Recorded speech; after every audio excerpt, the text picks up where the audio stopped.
Hello बच्चों, welcome to chemistry zone. આજે આપણે સ્વાધ્યાયના દાખલા ગણવાના છે અને સ્વાધ્યાયના દાખલા રીધમમાં ગણી નાખીએ તો સ્વાધ્યાય ટેક્સ્ટબુકનો એનો દાખલો છે 4.1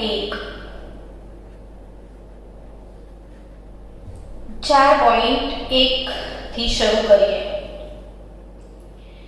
4.1 માં એવું કીધું છે કે નીચેની પ્રક્રિયાઓ માટે વેગ અભિવ્યક્તિ આપેલી છે તો તેના આધારે પ્રક્રિયાનો ક્રમ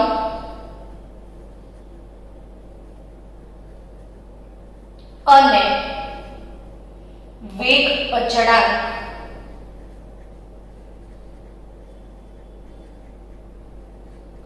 ના પરિમાણો નક્કી કરો।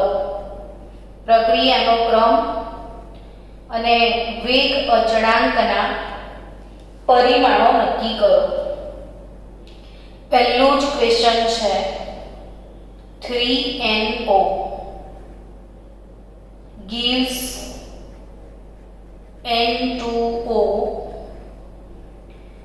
તો 3NO gas gives N2O gas અને એનો વેગ આપ્યો છે કે કૌંસમાં એનો અને એનું સ્ક્વેર।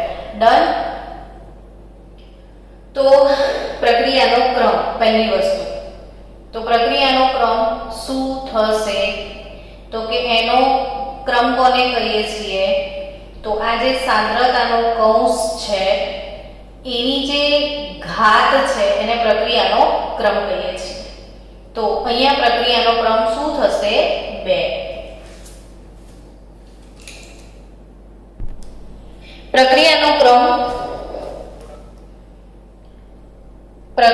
ક્રમ એનોના સંદર્ભમાં ઘાત 2 છે એટલે પ્રક્રિયાનો ક્રમ 2।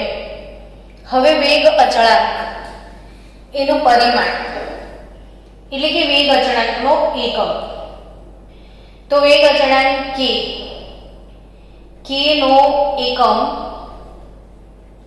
યાદ હશે તમને, આપણે થિયરી તારવી હતી કે k નો એકમ શું હતો તો કે મોલ પર લીટર એટલે કે સાંદ્રતા એની 1 - n ઘાત અને સમય એની 1 - n ઘાત। સમય આપણે શું લેવાનો છે એ આપણને કીધું નથી। જો આપણે સેકન્ડ લઈ લઈશું તો પ્રક્રિયાનો ક્રમ, હવે કયા ક્રમની પ્રક્રિયા છે તો કે પ્રક્રિયાનો ક્રમ n = 2। તો એકમ શું બને તો કે એકમ મોલ પર લીટર એની ઘાત 1 - 2 દ્વિતીય ક્રમની પ્રક્રિયા છે। તો n બરાબર તમારે 2 મૂકવા પડે ને સમય તરીકે સેકન્ડ ઇન્વર્સ લખી દઈએ। તો મોલ પર લીટર એની 1 - 2 એટલે -1 ઘાત થાય, તો મોલ ભાગ્યા લીટર આની ઘાત છે -1। તો આપણે શું કરી શકાય તો કે એને ઊંધું કરી દેવાનું, લીટર છેદમાં મોલ।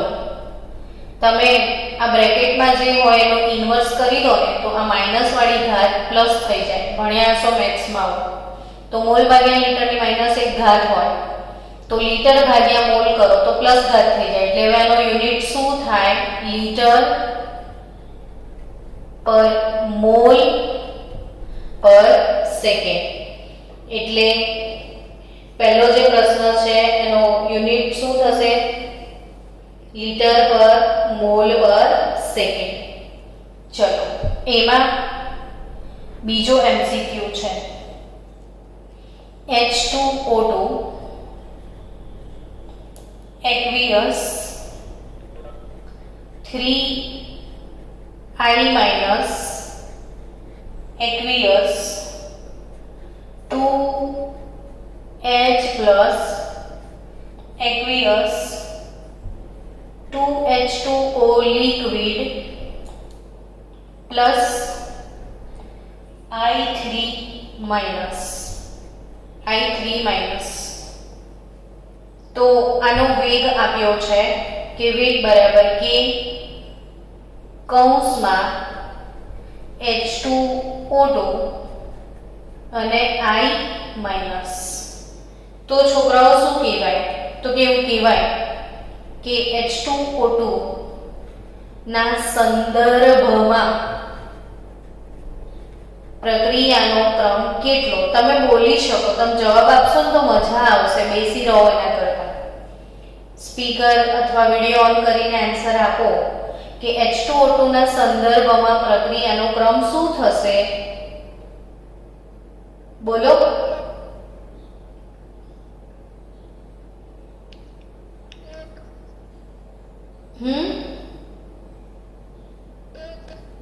H2O2 એની ઘાત 1 છે એટલે H2O2 ના સંદર્ભમાં પ્રક્રિયાનો ક્રમ 1 થાય ને I માઈનસ ના સંદર્ભમાં પ્રક્રિયાનો ક્રમ એ પણ થશે 1. એટલે અહીં પણ 1 ને અહીં પણ 1, તો કુલ પ્રક્રિયા ક્રમ જેને આપણે n કહીએ છીએ એ કેટલો? તો કે 1 + 1 2, એટલે આ પ્રક્રિયા દ્વિતીય ક્રમની છે એવું કહેવાય. આ પ્રક્રિયા કયા ક્રમની છે? દ્વિતીય ક્રમની પ્રક્રિયા છે. હવે આ પ્રક્રિયા માટે વેગ અચળાંક આપણે શોધવાનો છે. તો વેગ અચળાંક k એનો એકમ શું હોય છે? તો કે મોલ પર લિટર એની 1 - n ઘાત પર સેકન્ડ. તો ઓબ્વિયસલી આ દ્વિતીય ક્રમનો ઉપર તૈયાર છે એકમ, તો આનો એકમ બી લિટર પર મોલ પર સેકન્ડ થઈ જશે. તો એકમ એનો પણ લિટર પર મોલ પર સેકન્ડ થશે. ચલો નેક્સ્ટ ત્રીજું રિએક્શન આપ્યું છે. એ ત્રીજું રિએક્શન શું છે? એસિટાલ્ડીહાઇડ વાળો ઇક્વેશન છે કે CH3CHO એસિટાલ્ડીહાઇડ gives methane CH4 plus CO carbon monoxide gas. આનો વેગ જે છે વેગ બરાબર k કૌંસમાં એસિટાલ્ડીહાઇડ CH3CHO એની ઘાત 3/4 છે. બોલો પ્રક્રિયાનો ક્રમ શું હશે? પ્રક્રિયાનો ક્રમ શું હશે? આ પ્રક્રિયાનો ક્રમ એસિટાલ્ડીહાઇડના સંદર્ભમાં 3/4 થાય એટલે પ્રક્રિયાનો ક્રમ 1.5. હવે વેગ અચળાંક એનો એકમ, તો k નો એકમ શું? તો કે મોલ પર લિટર રેઝ ટુ 1 - n એટલે 3/2 પર સેકન્ડ. તો 1 - 3/2 કરશો તો લસા 2 નીકળશે. તો 2 × 2 - 3/2, 2 × 2 - 3/2 તો -1/2 એટલે મોલ ભાગ્યા લિટર એની -1/2 ઘાત પર સેકન્ડ, અથવા જે સારી રીતે લખવું હોય તો મોલની -1/2 ઘાત. લિટર ઉપર આવે તો લિટરની ઓલરેડી -1 ઘાત છે તો -1 × -1/2 +1/2 થશે એટલે લિટર રેઝ ટુ હાફ પર સેકન્ડ. તો આઈ થિંક હવે તમને સમજમાં આવી ગયું 3 ઉદાહરણ પરથી. તો જે ચોથું છે એ તમારું હોમવર્ક એ જાતે તમે કરી શકશો. એટલે એક પ્રેક્ટિસ તમે કરશો. ચલો હવે બહુ જ એક્સ્ટ્રા ઓર્ડિનરી દાખલો છે સ્વાધ્યાયનો. જનરલી બોર્ડ લેવલે સ્વાધ્યાયમાંથી દાખલા બેઠા પૂછાતા હોય છે, એટલે આપણે સ્વાધ્યાયના તમામ દાખલાને 2-3 વાર ગણીને એક્ઝામ આપવા જઈએ તો કદી કોઈ પ્રશ્ન ઉપસ્થિત થાય જ ના. પણ જો આપણે એક્ઝામમાં દાખલો આપણને નથી આવડતો તો એનો મતલબ એમ કે આપણે ગણ્યા વગર ગયા હતા. તો આપણે ગણી લઈએ. સ્વાધ્યાય 4.2 બહુ જ મસ્ત દાખલો છે. પ્રક્રિયા આપી છે 2a plus b gives a to b. 2a plus b gives a to b. એના માટે વેગ બરાબર k કૌંસમાં a ની સાંદ્રતા b ની સાંદ્રતાનો વર્ગ. પ્રક્રિયા આપી છે એનો વેગ આપ્યો છે. હવે જેમાં વેગ અચળાંક k આપ્યો છે 2 ગુણ્યા 10⁻⁶ મોલ -2 લીટર સ્ક્વેર પર સેકન્ડ. જો એની સાંદ્રતા 0.1 મોલ પર લીટર, બી ની સાંદ્રતા આપી છે 0.2 મોલ પર લીટર, આટલી સાંદ્રતા હોય ત્યારે પ્રક્રિયાનો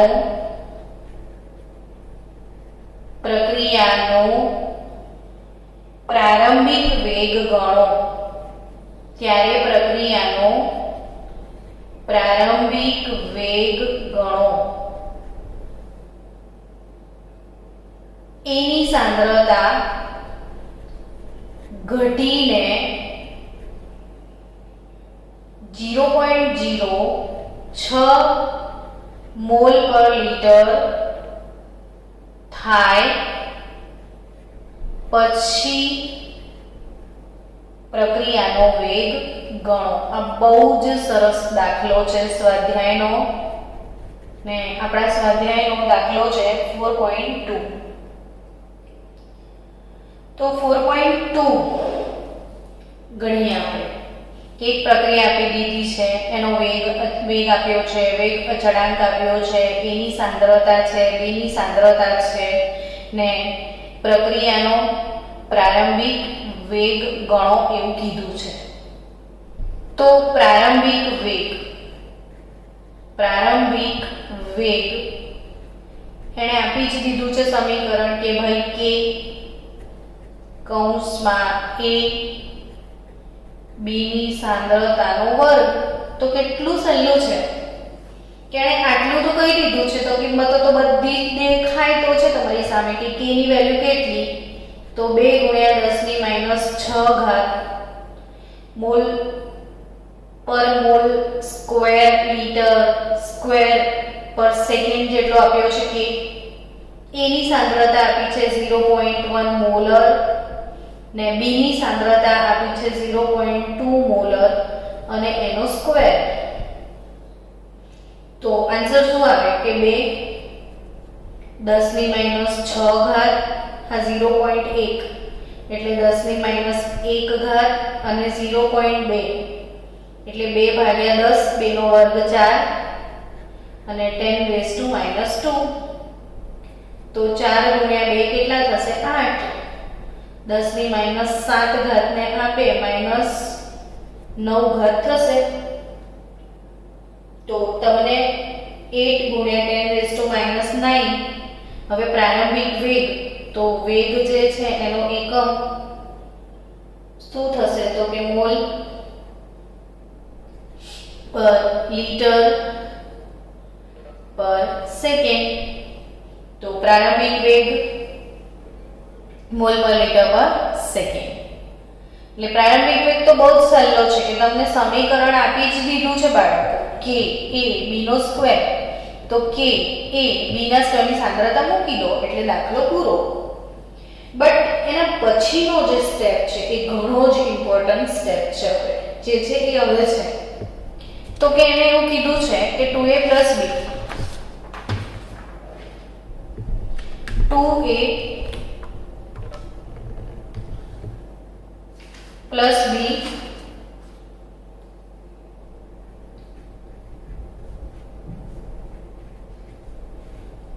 gives a to b.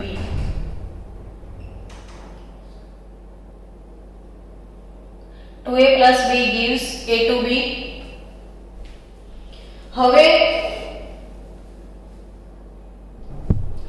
હા ચલો student 2a plus b gives a to b. તો અહીંયા શરૂઆતની સાંદ્રતા જો ધ્યાન આપજો, શરૂઆતની સાંદ્રતા. તો શરૂઆતની સાંદ્રતા કેટલી છે? તો કે a ની કેટલી છે? 0.1 મોલ પર લિટર ને b ની કેટલી છે? 0.2 મોલ પર લિટર. ડન. આટલું તો ખ્યાલ આવી ગયો છે તમને. તો આની સાંદ્રતા શરૂઆતની હતી. હવે વપરાયેલી સાંદ્રતા, રાસાયણિક પ્રક્રિયા થઈ હશે એટલે પ્રક્રિયકો થોડા સમય બાદ a અને b વપરાયા જ હશે. હવે કેટલા વપરાયા છે? તો કે આપણને થોડી ખબર છે કેટલા વપરાયા છે, તો આપણને નથી ખબર કેટલા વપરાયા છે. તો ધારી લો કે 2x મોલર વપરાય. કેમ કે આ 2 મોલ છે ને એટલે મેં 2x લખ્યા, અને આ 2 મોલ હોય ત્યારે આ x મોલ હોય. જો તમે આવું ના કરો ને અને x લખો છો તો કઈ વાંધો નથી, અને તમે x લખો તો આ x/2 લખાય. પણ પેલું /2 આવે ત્યારે ગણવામાં થોડું ઓકવર્ડ થાય, એના કરતાં સીધું સરળ ગણાઈ જાય કે આ 2 આ 1 અને આ 1 આ મોલ જોવાના, 2 મોલ 1 મોલ 1 મોલ. તો આ 2x જેટલો વપરાય ત્યારે આ x જેટલો વપરાય ને આ x જેટલો બનશે. તો સંતુલને બાકી રહેલી સાંદ્રતા તો ઓબ્વિયસલી તમે કહેશો જ કે 0.1 હતી, 2x મોલ વપરાય, તો વધી કેટલી? 0.1 ઓછા 2x મોલ જેટલી. આ કેટલી વધશે?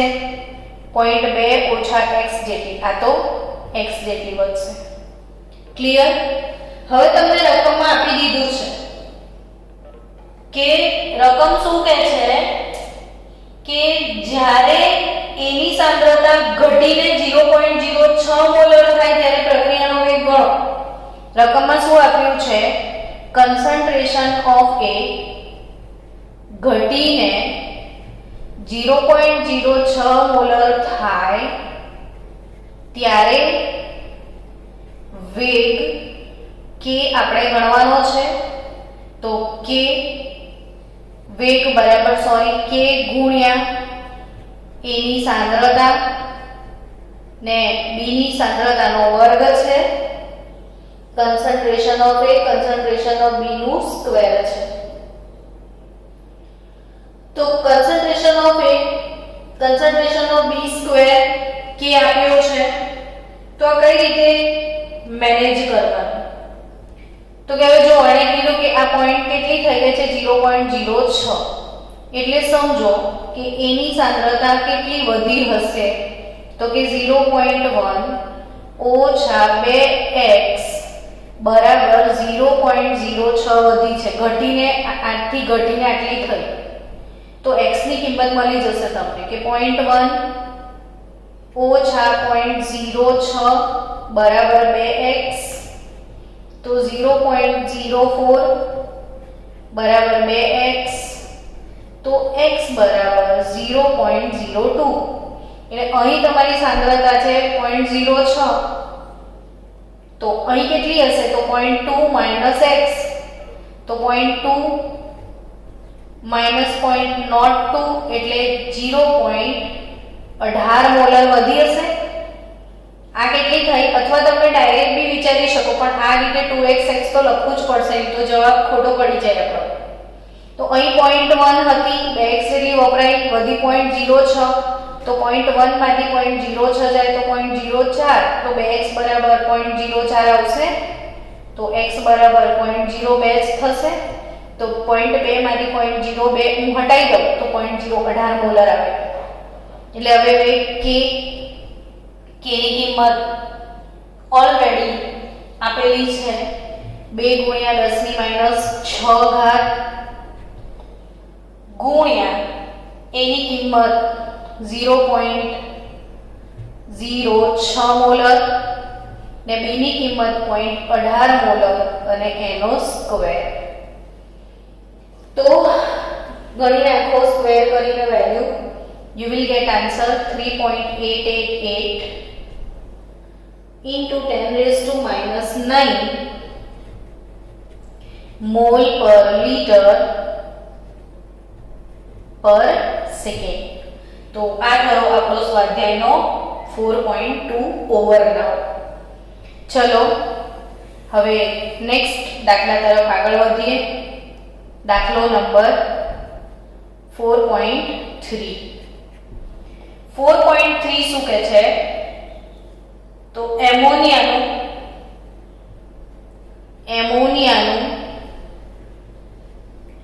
પ્લેટિનમની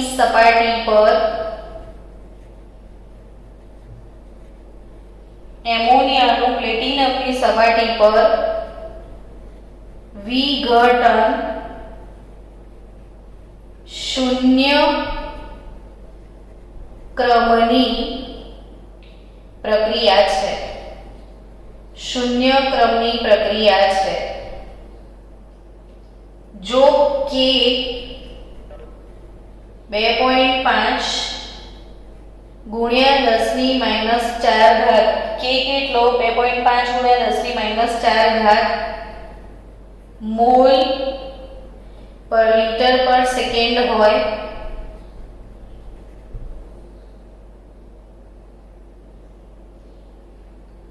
મોલ ઇનવર્સ લિટર પર સેકન્ડ હોય તો N2 અને H2 હોય તો N2 અને H2 ના નિપજના મતલબ N2 ને H2 ના નિપજ એટલે બનવાના નિપજના વેગ શું હશે? બહુ જ સરસ મજાનો પ્રશ્ન છે.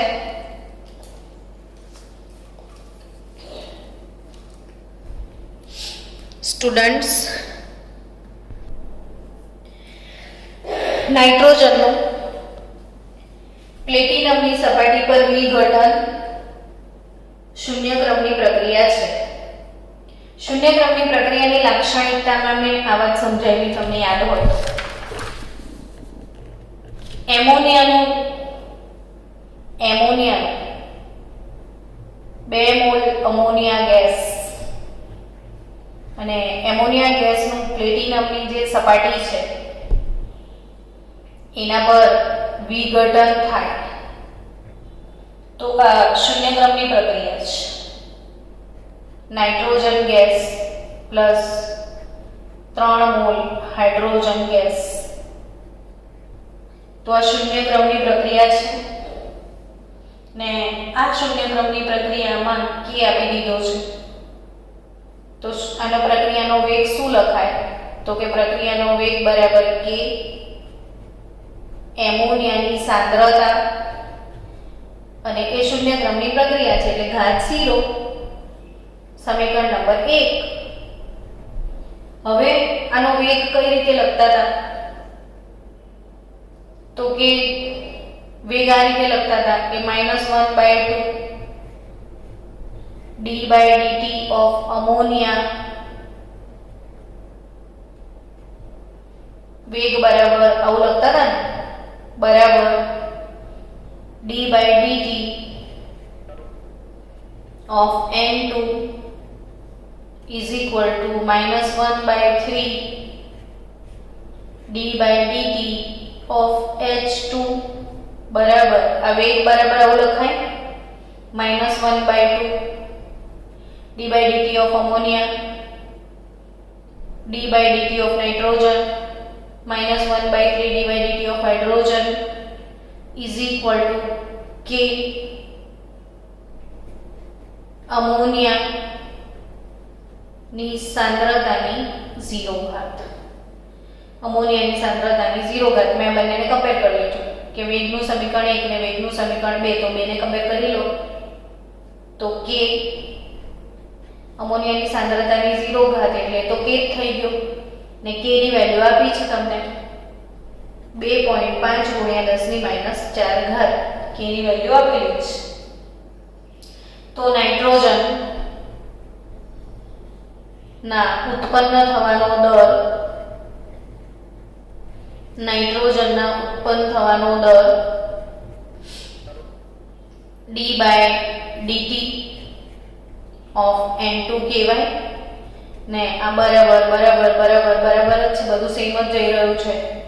તો d by dt of N2 બરાબર આટલો 2.5 ગુણ્યા 10 ની -4 ઘાત જેટલો.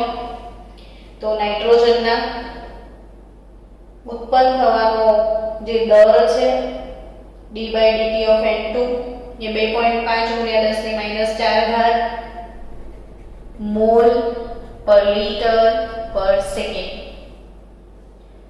તો હવે હાઇડ્રોજનનો ઉત્પન્ન થવાનો દર પૂછ્યો છે તો H2 નો ઉત્પન્ન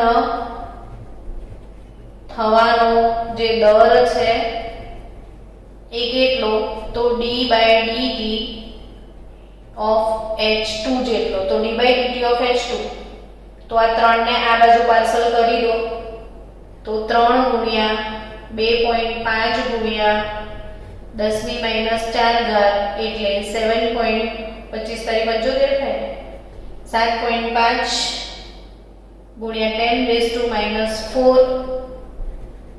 મોલ પર લિટર પર સેકન્ડ. તો આ થઈ ગયું આપણું દાખલો નંબર 4.3. હવે દાખલો 4.4 તરફ આગળ વધીએ. ડાયમિથાઇલ ઇથરનું વિઘટન આપ્યું છે કે ડાયમિથાઇલ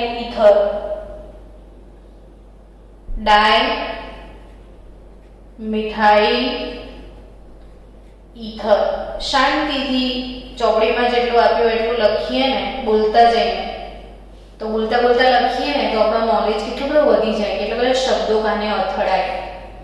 કે ડાયમિથાઇલ ઇથર ફોર્મ્યુલા બનાવીએ તો મિથાઇલ CH3OCH3 ડાયમિથાઇલ ઇથર છે. અને આ ડાયમિથાઇલ ઇથર એનું વિઘટન થાય છે મિથેન વાયુમાં, હાઇડ્રોજન વાયુમાં ને કાર્બન મોનોક્સાઇડમાં પરિણમે છે એવું કહે છે. હવે આ પ્રક્રિયાનો વેગ આપ્યો છે k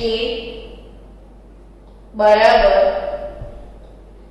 પ્રક્રિયાનો વેગ બરાબર k કૌંસમાં. હવે આ જે છે આ ગેસ છે, આ બી ગેસ છે, આ બી ગેસ છે ને આ બી ગેસ છે, બધું ગેસ ગેસ ગેસ છે. તો આ પ્રક્રિયા બંધ પાત્રમાં થશે અને એનો વેગ આપ્યો છે CH3OCH3. આ ડાયમિથાઇલ ઇથર છે ને એની જે સાંદ્રતા છે એની ઘાત 3/2 એટલે આ 1.5 ક્રમની પ્રક્રિયા કહેવાય. ડાયમિથાઇલ ઇથરનું વિઘટન કયા ક્રમની પ્રક્રિયા છે? 1.5 ના ક્રમની પ્રક્રિયા છે. હવે એવું કહે છે કે આ પ્રક્રિયાનો વેગ બંધ પાત્રમાં દબાણને અનુસરીને કરી શકાય છે. એટલે આ વાયુ છે ને બધા, એટલે વેગ જો દબાણના સંદર્ભમાં દર્શાવવામાં આવે એવું કહે છે. તો જો દબાણના સંદર્ભમાં દર્શાવીએ તો વેગ બરાબર શું લખાય? k કૌંસમાં પ્રેશર ઓફ CH3 OCH3 3/2. કેમ કે એ વાયુ છે એટલે આપણે ચોરસ કૌંસમાં જે સાંદ્રતા લખીએ એ મોલ પર લિટર હોય છે.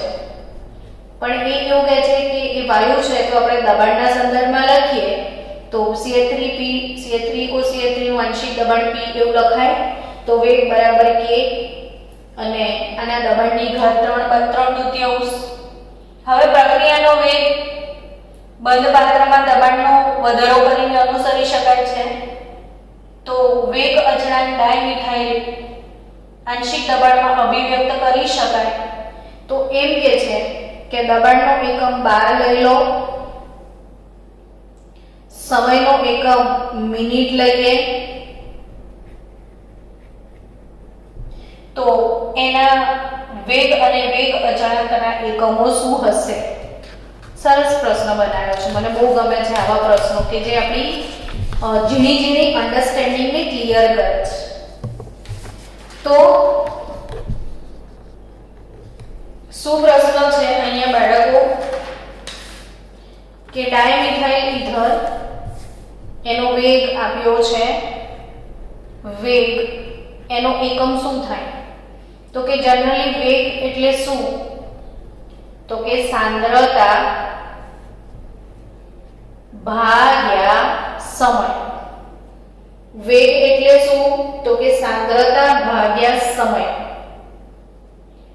હવે જો સાંદ્રતા, વેગ એટલે સાંદ્રતા ભાગ્યા સમય, ને સાંદ્રતા માટે એવું કહે છે કે દબાણ લેવાનું છે ને સમય માટે એવું કહે છે કે એ મિનિટ લેવાનો છે. તો સિમ્પલ, એનો એકમ શું થાય?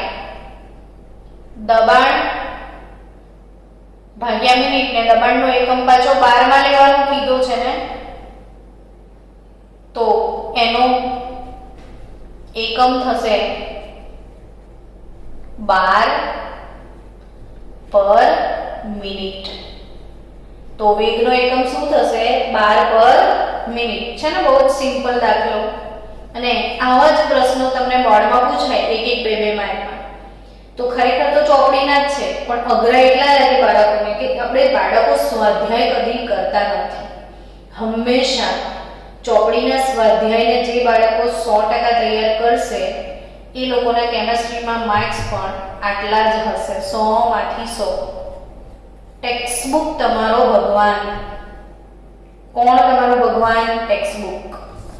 તો એવું બને છે કે તમારા માર્ક્સ ના આવે જો સ્વાધ્યાય કર્યો હોય તો ડર્યા વગર સ્વાધ્યાય મોડે કરવાનો. ચલો, આનો એકમ 12 પર મિનિટ. હવે વેગ અચળાંકનો એકમ તારવવાનો છે. તો કે વેગ બરાબર શું? તો કે k અને પ્રેશર ઓફ ડાયમિથાઇલ ઈથર અને એની સાંદ્રતાની ઘાત છે 3/2. તો વેગ અચળાંક k નો એકમ તારવવાનો છે. તો વેગ છેદમાં આ પ્રેશર એટલે દબાણ જ લેવાનું છે ને દબાણ શેમાં લેવાનું છે? 12 માં. આ પ્રેશર એટલે દબાણ, ને દબાણ 12 માં લેવાનું છે. તો 12 ની ઘાત 3/2 થશે. તો વેગ શું તારવ્યો તમે હમણાં? 12 પર મિનિટ એટલે છેદમાં મિનિટ અને છેદમાં જે 12 છે એની 3/2 ઘાત થાય.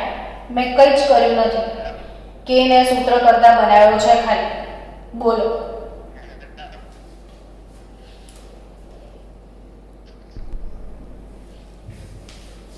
વેગ એનો એકમ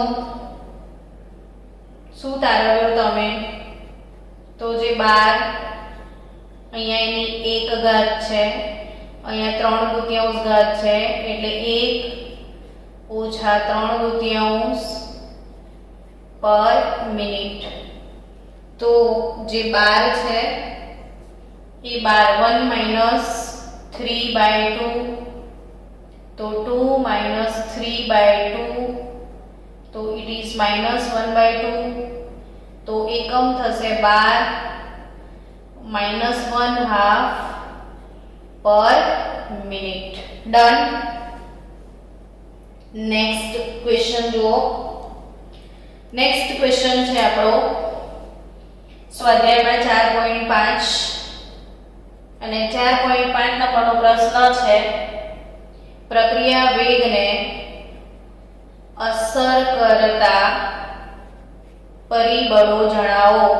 અને તમને ખાસ ખ્યાલ આવી ગયો હશે કે ટેક્સ્ટ બુકમાં આ છે જ નહીં ટોપિક, પણ આપણે વિડીયો બનાવ્યો હતો અને મેં કીધું હતું ટેક્સ્ટ બુકમાં નથી પણ સ્વાધ્યાયમાં પ્રશ્ન છે અને કદાચ યુનિટ ટેસ્ટમાં આવો જ પ્રશ્ન હતો, એટલે આપણે આ પ્રશ્ન મોડે કરી દેજો. રાસાયણિક પ્રક્રિયાના વેગને અસર કરતા પરિબળો.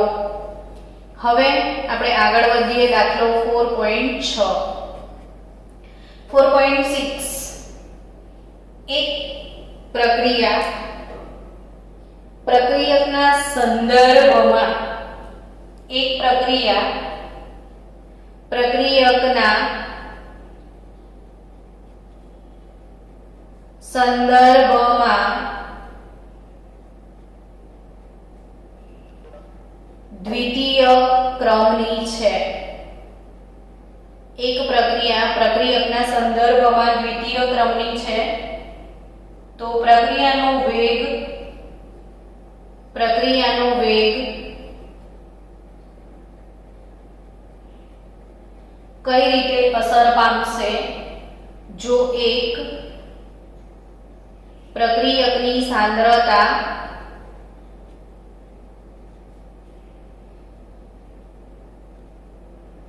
બમણી કરવામાં આવે અને બે પ્રક્રિયકની સાંદ્રતા અડધી કરવામાં આવે. યાદ છે ગઈકાલના વિડીયોમાં આપણે આ ટાઈપના સેમ દાખલા ગણ્યા હતા એવું યાદ આવે છે? કાલના ક્વેશ્ચનમાં ફરી ગણાવી દઉં કે પ્રક્રિયકના સંદર્ભમાં દ્વિતીય ક્રમની પ્રક્રિયા છે એટલે વેગ શું લખાય તો કે વેગ બરાબર k, કોઈ પ્રક્રિયક ધારી લઈએ r, તો એની સાંદ્રતાની 2 ઘાત દ્વિતીય ક્રમની પ્રક્રિયા. હવે ધારો કે પ્રક્રિયકની સાંદ્રતા rx ધારી લો તો વેગ r1 બરાબર kx² થાય. કાલે મેં આવા બહુ બધા દાખલા ગણાવ્યા છે તમને, છતાં રસ્તામાં આવ્યો છે તો ગણીને આગળ ચાલીએ. હવે એમ કહે છે કે પ્રક્રિયકની સાંદ્રતા બમણી કરતા, તો પ્રક્રિયકની સાંદ્રતા બમણી કરીએ તો r બરાબર 2x થઈ જશે. તો નવો વેગ r2 શું લખાશે k. જો પ્રક્રિયકની સાંદ્રતાને x ધારી લીધી, એ શું કહે છે પ્રક્રિયકના સંદર્ભમાં દ્વિતીય ક્રમની એટલે k r ની 2 ઘાત થાય તો kx² ઇક્વેશન નંબર 1. r2 પ્રક્રિયકની સાંદ્રતા બમણી કરી દો તો 2x નો વર્ગ થાય તો 4kx² થશે equation number 2. So r2 by r1 કરી લો તો આન્સર 4 આવશે. તો જવાબ શું લખશો કે જો પ્રક્રિયકની સાંદ્રતા બમણી કરવામાં આવે તો વેગ 4 ગણો વધશે. વેગ કેટલો વધશે? 4 ગણો વધશે. હવે અડધી કરતા શું થાય તો 4 ગણો ઘટશે, એ તમે ગણી નાખજો જાતે. તો અડધી વાળું એ તમારું હોમવર્ક. ચલો એના પછીનો પ્રશ્ન આવે છે પ્રક્રિયાના વેગ અચળાંક પર તાપમાનની અસર. આ મુદ્દો બોર્ડમાંથી કાઢી નાખ્યો છે બટ આપણે ગણીશું એટલે એ મુદ્દો આપણે થોડા દિવસ રહીને શીખીશું. એના પછી આભાસી પ્રથમ ક્રમ એ બાકી છે.